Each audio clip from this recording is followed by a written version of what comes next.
All right. Hello and welcome, everybody. Thank you so much for joining us today. My name is Gilberto Hernandez. I'm a developer advocate here at Snowflake, and I'm going to be your host for today's live stream. I'm really excited because we're going to be talking about a couple of cool different aspects within Snowflake. We're going to be talking about all things graph analytics and how you can do this against your data in Snowflake using a Snowflake native application. We have a ton to cover today. We have a jam-packed agenda, and we actually have guests from a couple of different places. We have guests from Snowflake and from Eastridge Analytics. So I don't want to steal their thunder. They're going to go into all the nitty-gritty details around how you can do this today in Snowflake. And so we're going to start with a round of intros, and we're going to start with our friend here, Tim from Eastridge Analytics. Go ahead, Tim. Hi, everybody. I'm Tim Eastridge, founder of Eastridge Analytics, based in Charlotte, North Carolina. We specialize in graph analytics, graph data science for use cases like fraud detection and supply chain management. All right, I'm Chase Romano. I'm a senior AI/ML architect at Snowflake. I work within our solution innovation team on the cutting edge technologies that Snowflake is implementing on the AI/ML world, and we help customers put these models into production. I can go next. My name is Prash. I am a partner architect here at Snowflake. I work with partners, and Neo4j is one of my exciting partners I've been working with for the last 1.5 years now. Happy to. So, excellent. Thank you for those intros. Excited to have you all here today. I think we're going to kick it off with you, Prash, where you can give us an overview of what we're going to be talking about today. Awesome. Thank you.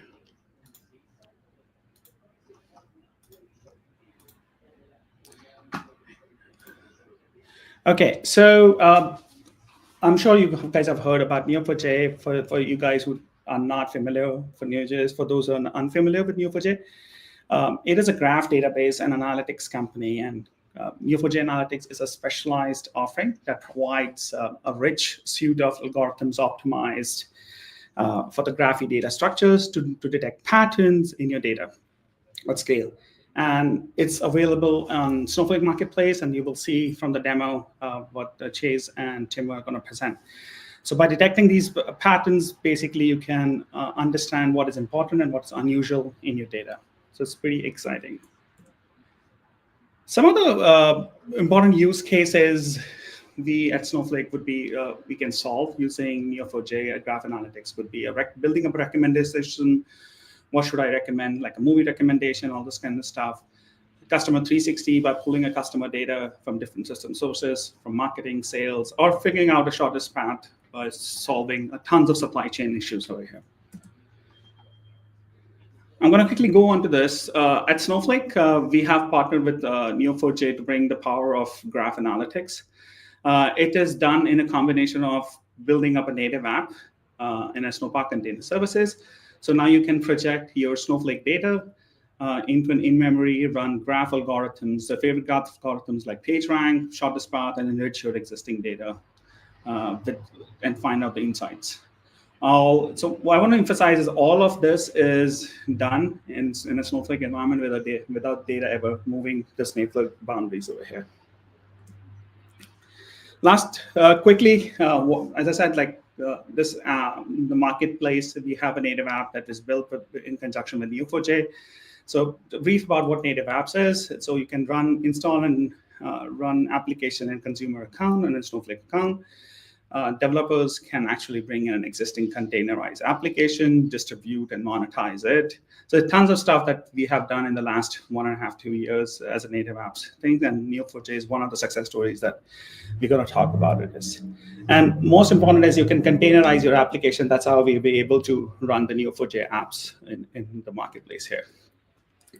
Last but not the least, something which people would be interested, how you can find Neo4j. Neo4j app right now in data analytics is available by request only on the Snowflake Marketplace, and it will be a good place to start. And before taking much of time, I will give the floor to Chase now. Thank you.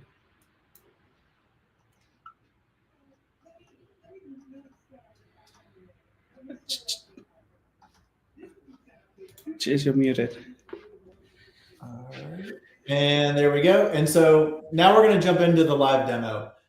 Before I get into running the Neo4j aspect of this demo, I first want to give a shout out to Snowflake, the notebook team. So we do have the ability now to run notebooks inside Snowflake. And throughout this demo, you're going to see me jumping back and forth between SQL and Python. I also am connected to my GitHub repo, so you can see we have full Git integration. And I do want to point out some key differences in our earlier notebooks versus our newer notebooks. So you'll notice over here, I do have an active cluster. I will run this notebook in front of you live, even though that's a little daring, right? But we have an active notebook. I'm running on a small compute pool. This is about 1/10 of the cost of an extra small warehouse in Snowflake. So again, you can get that very small runtime up to A100 GPUs if you want, and you get that flexibility where you're not bound by the Anaconda packages. You can actually go reach out, set up a network integration, and you'll be able to pip install custom packages. So here we are going to be using a package called NetworkX. We're also using Plotly, and I can simply pip install them and run them in the notebook. So you kind of get everything that you would want, as a data scientist in these notebooks: GitHub integration, being able to bring in packages, SQL or Python. And in the end, I'm actually gonna be able to run a full Streamlit app as a cell in this notebook to display our graph data science. So I'm actually gonna run this from the top. And if I make any changes, you'll notice that, our Git integration will actually notice those changes, and I can push those to Git. But for right now, I'm just going to kind of walk you through running this notebook. And so I left it on pause for a little bit too long before going through this. So there we go. Restart that up. All right. So as you can see here, we're just running our pip install, grabbing some packages, running my imports, and a Snowflake notebook is going to assume your session from where the notebook was living. So if you want to be sure, where the notebook is, you can look in your URL and see that I'm in temp public. But if you want to be extra cautious, you can actually change the session that's being used with inside the notebook, just running the session.use database and use schema. Then a couple of things I want to point out that I had to do in regards to the application, the Neo4j app. This is a native app. If you work at a large company, you're a data scientist, you probably don't have the permissions to go buy native apps off of the marketplace or even get the free ones. Your account admin or sysadmin will have to do that. If you are interested in using this Neo4j native app, talk to your account teams, talk to your account admin at your company. You can go request it. And then there's just some simple RBAC that you'll have to run where I'm actually going to grant usage to the application to use this database and this schema where I'm going to be storing some tables. And then I'm going to create some roles that are going to be using that app. Now, this is where the magic is going to start. I want to be able to use Neo4j's graph data science algorithms inside Snowflake. And I don't want to perform a bunch of ETL. When I first talked to Tim about this, we were actually really excited to partner up. And our whole idea was, let's go create a container in Snowflake. Maybe we can get a Docker image, push it up to Snowflake, create a Neo4j instance. Now we're going to copy all of our data inside Snowflake, copy it over to that container. That it's still living inside Snowflake, but you're still having to move all that data, set up more RBAC, set up all the jobs, store it in memory on that container, run all of your Neo4j data science algorithms, and then spit it back to Snowflake. And although that seemed like it was very doable, and we actually were going to start down that path, we then found out about the Neo4j Native App. And so with one line of code, what I'm doing here is I am creating a session that is a container. So you can think about this as this is my containerized Neo4j app running in one line of code. I didn't have to set that up. So Neo4j has created the ability to where I can pick my compute pool, a very small compute pool in this case, create the session, and now I have a native app from Neo4j running in my Snowflake instance. And now that I have that app, I can call these graph data science algorithms leveraging SQL. And it's just going to bridge the gap of people that may have not learned Cypher. You don't want to set up all the ETL. You just, as a data scientist, want to run the algorithms next to your data, leveraging SQL. So now we're going to jump into the actual fraud demo. And in my opinion, there's no better person to be going over fraud with graph analytics than Tim Eastridge. I've even got his book right here, Graph Data Science with Python and Neo4j. He led a team at Bank of America for the COVID-19 stimulus fraud detection project, where his team identified over $2 billion in fraud leveraging graph analytics. Post Bank of America, he has started his company, Eastridge Analytics, where he's consulted for the US government on fraud detection, leveraging graph analytics. So I'm going to go ahead and pass it off to Tim, and he's going to walk us through this fraud detection demo.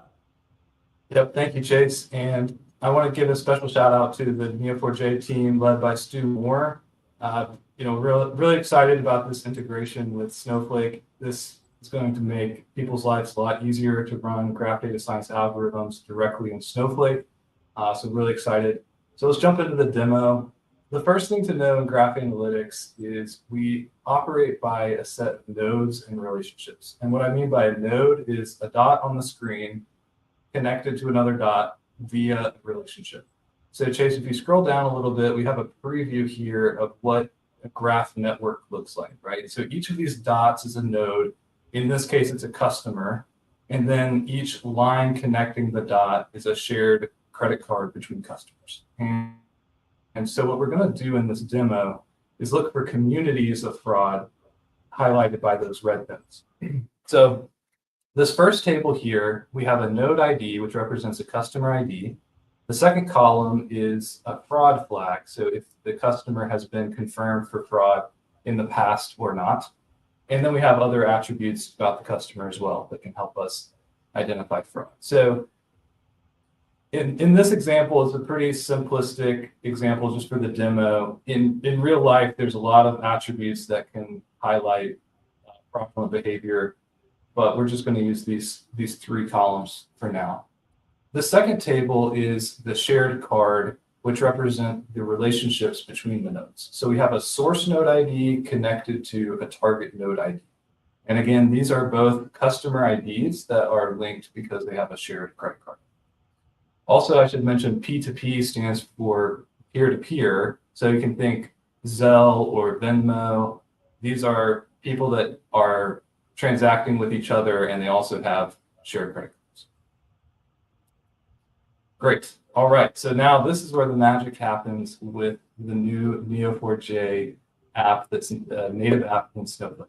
So with this command, it's a SQL-like command where we say select our Neo4j application, run a graph projection. So a graph projection is an in-memory efficient representation of the graph network. So the first step is to create this graph projection. We're going to call the graph projection entity linking graph, and we're going to push into that projection a node table using P2P users, which we saw above, and a relationship table, the P2P with shared cards. Okay, so run that. And then once that's in memory, we can run our graph data science algorithms. So the first algorithm we're going to run here is the weakly connected components algorithm. And we're going to use the entity linking graph that we created above. We're going to mutate or write a property called WCC-ID. And what that's going to do is it's going to assign a community ID to every customer in our graph. And so later we'll show you how with that community ID, we can stitch together all these customers and look for fraud. Okay, and now the next step, we're going to write those properties to a table in Snowflake. So this is pretty amazing, right? You don't have to worry about any of the ETL. You just run a SQL command and it automatically populates a community ID in your relational database. And I can tell you from working with many clients in the past, the hardest part of the graph analytics journey is the ETL and getting data into the database to then run your graph algorithms. And then what do you do once you run the algorithms? Sometimes you need to push that back into your relational database, right? This simplifies all of that. You can just run the graph algorithms directly in Snowflake. Okay, great. So now we write the properties back. And then in this next command, we run the PageRank algorithm. So PageRank is a graph algorithm originally designed by Larry Page at Google to determine which websites are more important. So you can think of this algorithm as an importance score or a centrality score. So how central is the node within the network? So we're going to run this algorithm and it's going to write a property called score to each of the customers. Okay. Then we write that score to a new table called shared card transaction PageRank. And then in this next command, we just update that P2P components table with the WCC ID, the community ID, as well as the centrality score within that table. And we can see what those updates look like below. So now you have your customer ID, you have the same features that you had before, and now you have a centrality score and a community ID.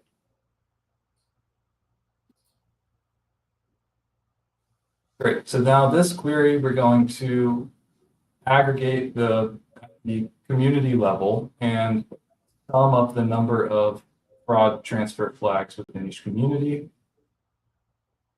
And then scroll down and look at the different communities.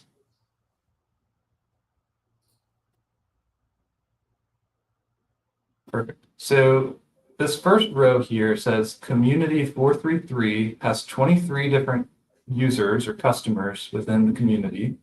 3 of those customers have fraud flags, and then you can see all the customer IDs there. So Chase, if you scroll down, we can look at community 433. Yep, perfect. So this is community 433.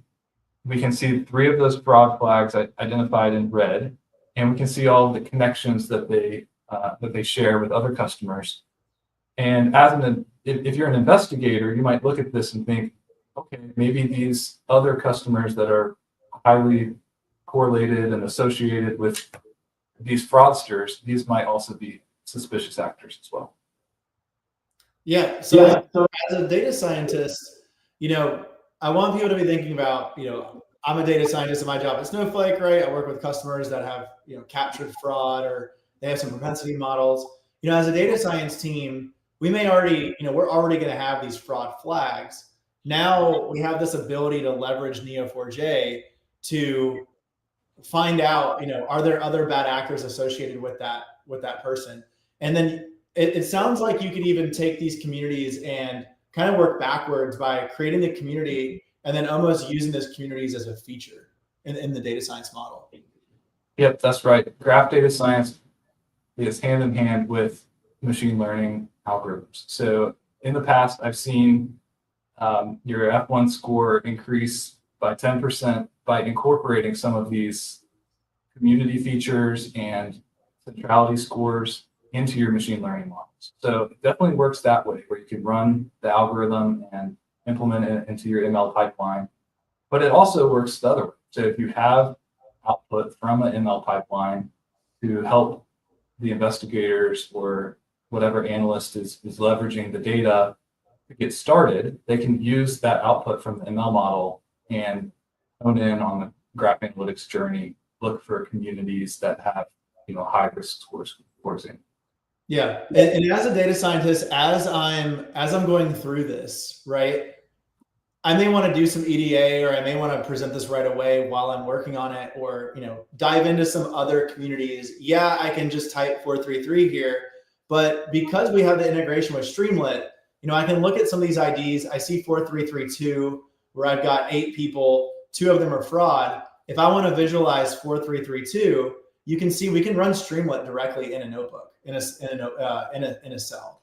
So I can look at 4332. I can run this, and now I can instantly see community 4332. I see my 2 members that have been identified as fraud, and then I see everyone that's connected to them.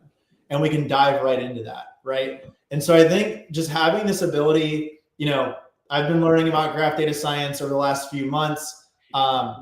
Just to let everyone know, this is not something I'm perfect at, right? And we've got people like Tim who, once you learn about this brings in so much extra, data to help you when it comes to performing inference to find that fraud and to find more fraud. And then the use cases are endless with the supply chain, with marketing. There's so much you can do. And I feel like the barrier to entry a lot of the times is having to migrate that data, like Tim said, the ETL, having to learn Cypher. For those of you that are familiar with Neo4j, we didn't have to write any Cypher here. That was something that I've been learning over the last year. And now that I have Snowflake and this Neo4j integration, I'm literally able to write SQL statements and run the same and very important graph data science algorithms that I want on my data with no ETL and no Cypher. So it just makes it very, very easy to use. And and you can get results right away. I mean, look how short this notebook is. And I know someone asked for a link to the notebook. There is a repo. We will be sharing that. And Neo4j has a bunch of materials if you look up the Neo4j and Snowflake Native App, if you just search for it. In the end, your session's running. We do have auto suspend on this, so you don't have to worry about your container just like running forever and billing you. But we do have the ability at the very end, right? My Neo4j container is running right now in order to run these algorithms. All I have to do to shut it down is just run this call Neo4j stop session, and now I'm done. And so again, this is an end-to-end Neo4j flow, and you haven't had to leave writing Python in C. I just want to add one thing here that great to this, that as we are developing this, we are getting an access to the Python libraries on the Anaconda channel. We are including the GPU access as well. So there's a lot of work that is getting done. And if you're interested, just request it on the marketplace, reach out to the Snowflake SEs, and they will connect it to the Neo4j, and then we, along the team, we can help you to implement it. Yeah. All right. Thank you so much for that amazing demo. I just want to highlight too, we didn't have to do anything complicated to go set up Neo4j in our account. There's literally a native app there. And once you have it in your account, you just start querying it. And you're able to do all these amazing things because of that native app. So again, thank you for the demo, y'all. Really appreciate it. I think now we're ready to take some questions, some Q&A from the crowd. So let's see if we can pull up a question here for our panelists. So is the data in Neo4j graphs or in a Snowflake table? Yeah, I can take that one. So when we say no ETL, you are having some data movement in the background. You're just not the one that's having to do any of the ETL. So the data in the Neo4j graphs, it's in a Snowflake table. And as Tim mentioned, you do have to create the table with the nodes with the correct column names, right? You need the node ID column. And then when you're running the graph project, it's running inside of the Neo4j container that is stood up for you. So that data is being moved out of your Snowflake table into the container, which is in your Snowflake account. So your data is not leaving that secure walled garden, right, of Snowflake. And someone just asked in the chat, so does it require a container? It is a container in and of itself. The app is, but you're not having to manage it. All you had to do was run that one line of code where it said create session. That in the back end is spinning up the container for you, the native app, and it's doing the graph project. And then when you run that write function, it's writing the results back to a Snowflake table that then you can use in the Streamlit application, uses features in your data science models, and so on. All right. Thank you. Let's see if we can grab another question here.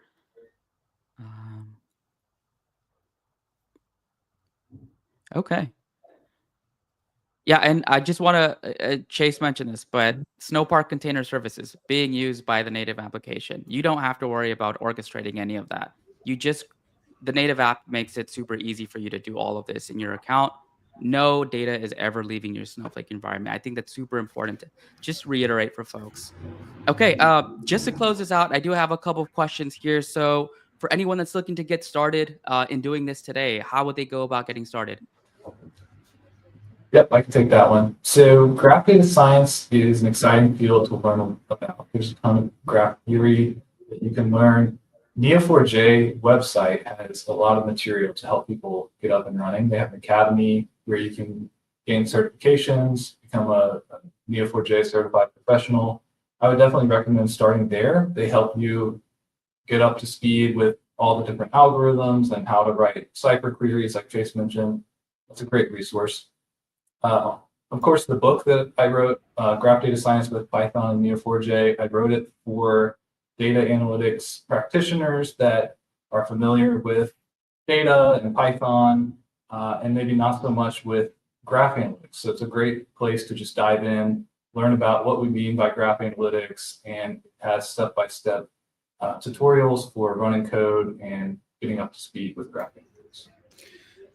And I just want to add one more thing, Gilberto, is just if somebody is interested, as I said, like go to the Snowflake's account, request for the native apps. Our team, the Neo4j team, will be more than happy to kind of discuss it with you. And it's currently by request, but we are going GA very soon with the Neo4j app. Yeah, and I actually like one of the questions that came in, or one of the statements. They said, so you still have to transform your data in the node and relationship tables and load into memory, as in the TL and ETL. And the transform of creating that node, usually you already have like a customer ID column, right? You usually already have that ID as a node. Literally, you're just renaming that column name. And then when you have those relationship tables, those are usually already built as well in your data warehouse. If you don't, you're literally just putting two columns together. The load into memory, you're not doing that. It's doing that for you in the back end. So you're not having to manage loading that into the memory of the native app. It's all happening for you behind the scenes. So the user itself is kind of being abstracted away from a lot of that ETL that's happening. And then as far as like the pricing, as someone asked, you do have to get the native app, and then you'll work with Neo4j on the pricing. I believe, Prash, you can correct me if I'm wrong. Yeah. It's on per use basis. It's not like, hey, you buy it at this amount. So the pricing is to be decided, but right now, because we are early accessing, so it's just very minimal 0.01 cent per credit, but we are still finalizing how the pricing will be. As I said, if you're interested, just reach out to us. More than happy. It's almost negligible. And then there's some exciting stuff coming in the next fiscal year where a lot of our Snowflake customers might be able to pay it out through the Snowflake credits as well. So, but stay tuned for that announcements as well. Yeah, and I know, Prash, you showed a screenshot about this earlier, but if you navigate to the Snowflake Marketplace, just type in Neo4j. There's a lot of information there in the listing. So, you'll learn more about what you can do, how to contact the provider. And there's even just a few code snippets that demonstrate how to use it. So you're able today to just go there and just do some more exploring as well. Okay, And then I did see.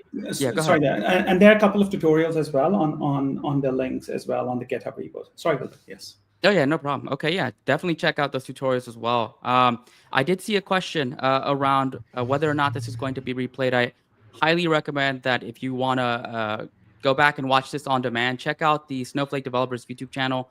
This is where we're going to be uploading this video to, this awesome demo that the team here did.